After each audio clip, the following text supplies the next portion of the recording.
Hi guys, this is public limited company and private limited company. I'm just going to talk about the advantages and disadvantages, and if you haven't really watched my other videos, I am sick, so sorry if I sniffle a lot because I've noticed in my last video I was sniffling a lot and I didn't even notice until I replayed my video, so sorry if that happens again. So, the difference between sole traders and partnerships versus limited companies. So, limited companies are both private and public. I'm going to quickly run through what a sole trader and partnership is.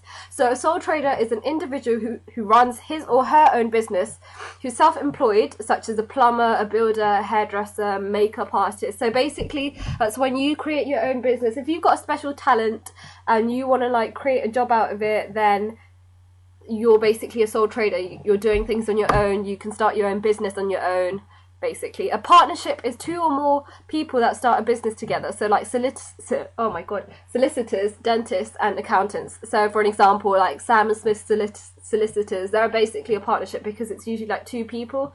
That it could be more than two people, but you know, I don't know, if you go to a dentist, well, my dentist is probably a partnership because there's these two people. I'm not really going to mention their names for the purpose of this video and confidentiality and stuff, but you know. So, limited companies have limited liability. A liability is responsibility for the financial debts of the business, basically. So, owners of PLC and LTD only risk losing the money that they have invested and not their own property, unlike sole traders and etc. So, basically, as an example, if there was a hairdresser and she started her own business being a sole trader with maybe £5,000, and eventually she ends up being bankrupt at £75,000. She has to pay back all the debts, so everything, and she might have to sell her own personal possessions, like her own house, in order to cover this, because 75,000, what are you going to do? You're a sole trader, basically.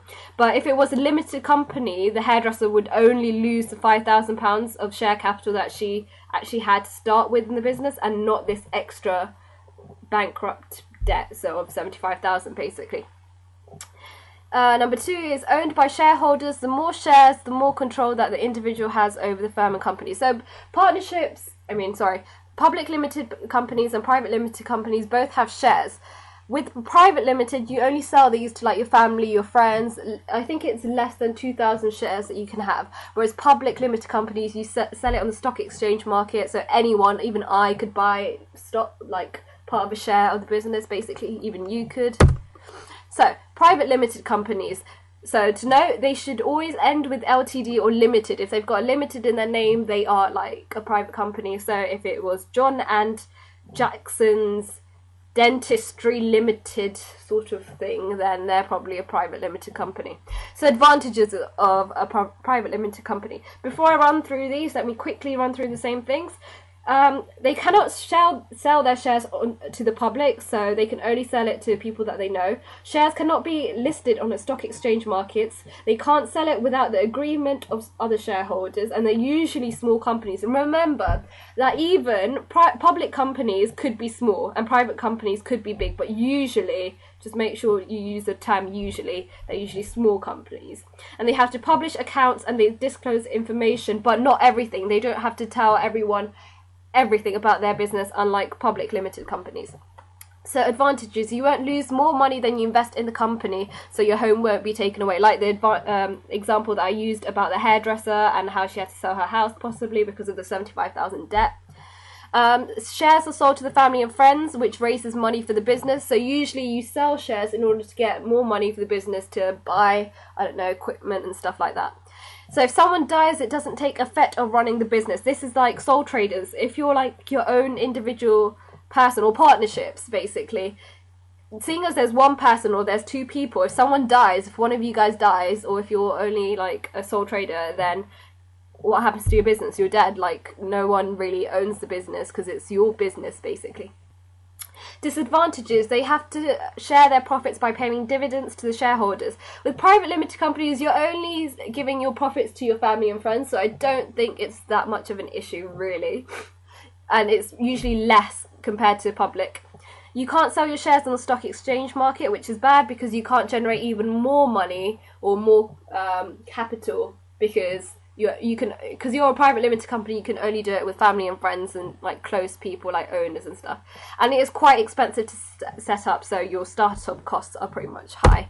Public limited companies, note they are PLC in their names, so Jimmy and Jimmy and Jally's PLC, basically. So they're a public limited company. So quickly run through these again. They can sell shares to the public. Their shares can be listed on the stock exchange market. They can freely buy and sell their shares, but usually you should make sure that they have £50,000 of share capital. So basically, share capital is the amount of shares that you can actually sell. So the minimum of 50,000 is needed. So advantages, they can raise more capital by being a PLC than any other business, because you're selling your your shares on the stock exchange market, so you can get so many shares from so many people, so your incomes, your revenues can actually increase. So that's why they say that you can earn more capital by being a PLC than any other company, because whereas you're private, then it's only your family and friends. Extra capital allows the business to expand, so the more people that own shares in your business, the more you can expand, because there's more profits that you can get because they're buying your shares. A death or an illness won't affect how the business is run, like I said with the private one. So if you're a sole trader or a partnership, if someone dies, there's only one of you, and therefore the business is kind of hopeless without the other person.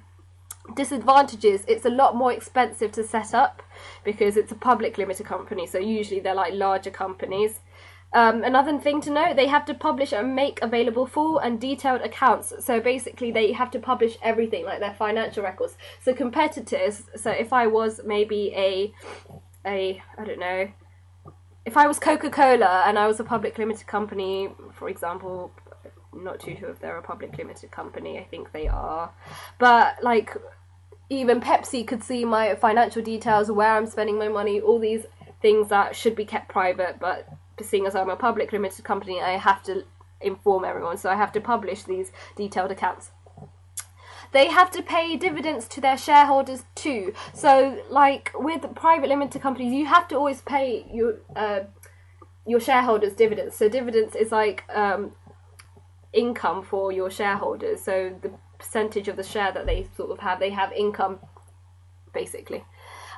Someone can easily buy enough shares to take over control of the company. So basically if someone buys like 75% of the shares that you currently hold, and maybe the other 25% are like 200 other individuals, that one person that has 75% pretty much controls the whole market, and they could like buy the excess shares off from everyone else, and basically that's kind of their company now. So I could, if I was, well, to buy a lot of shares, you're going to have to be really rich, more or less, because it's quite expensive if you're trying to control over a public limited company. But I could even take over a business and have complete control of the company. So it's kind of a risk if someone actually does take up too many shares, like buys all of your shares even, then you know you're kind of in trouble. So that's kind of a disadvantage. So all your hard work is now theirs because they have lots of income and stuff. And that's it, guys. So that's like public and private limited companies, just a quick rundown because I don't think I managed to talk about that in detail. And good luck with your exams, and I'll see you very soon, I hope. So goodbye.